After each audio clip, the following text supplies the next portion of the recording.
I'm about to read the opening to Disorder, my novel, published by No Alibis Press. I hope you enjoy it. A protest. In Belfast, it's a warm-up to a riot. Civil disobedience. Disorder. Vic Wallace followed his cousin through the crowd, practically stepped on the larger man's heels as if he was afraid the red, white and blue sea of bodies would drown him if he fell too far behind.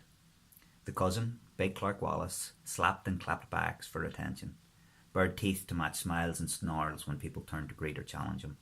A killer whale among a school of fish, not even the same class of vertebrate. "Alright, bag!" Clark's thunderous voice startled a blocky man who was too busy eyeballing and threatening the cops to notice his approach. "Watch your back or half a leaf from my front, what?" The man kowtowed, his hard-earned bulk stripped from him mentally by one of Clark's monster grins. Cheeks pink from roaring faded to ash grey. Amped up but unwilling to tackle Clark, the block shoved 3 men and a woman deeper into the crush to make room. Clark tapped the peak of his baseball cap with an extended finger. Just another gunslinger greeting a cowboy. "Hey, Clark," the man said. "Head on through. I heard someone was asking for you." "Who?" The man shrugged. "I don't know him." "Well, I'm here now. Whoever wants me can form an orderly queue, you know what I mean?" "Aye, 100% Clark. Get stuck in." Vic attempted to make eye contact with the square man on his way past. "Hiya." A rosy flush reclaimed the man's cheeks. "Fuck off."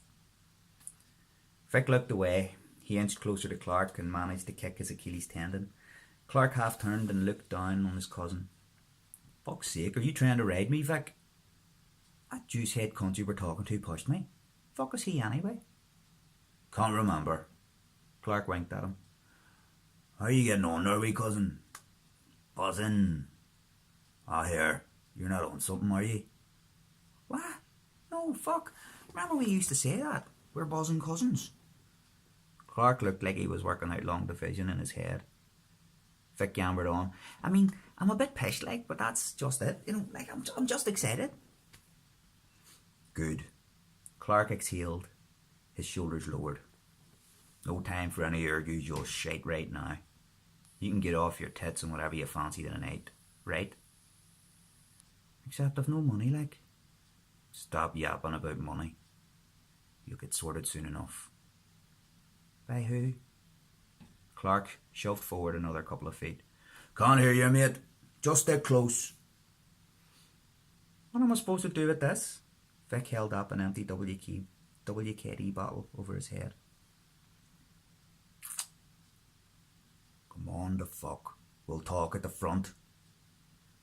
"When are we supposed to cover our faces?" "When we get to the front." A wee girl, barely out of her teens, jumped at Clark and shimmied up his torso. She chomped on air before shrieking, "Isn't this mad?" "Aye, love. You fancy a buck later?" "Maybe. So long as you don't get arrested, Clark." "Making no promises. If you want it, come find it." Clark mashed his lips against the girl's. Her cheeks bulged as he forced his tongue into her mouth. She slid her hand from the nape of his neck to the band of his baseball cap, then jerked her head backwards to break contact. Made dreamy MDMA eyes at him. "I love you, but it's still a maybe, Clark." "Aye? Fuck you then." Clark slid his hands under her armpits and heaved her upwards.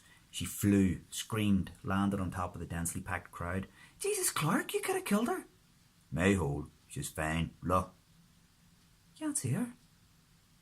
"Vic, I can send you after to check for sure." Vic laughed. Clark didn't.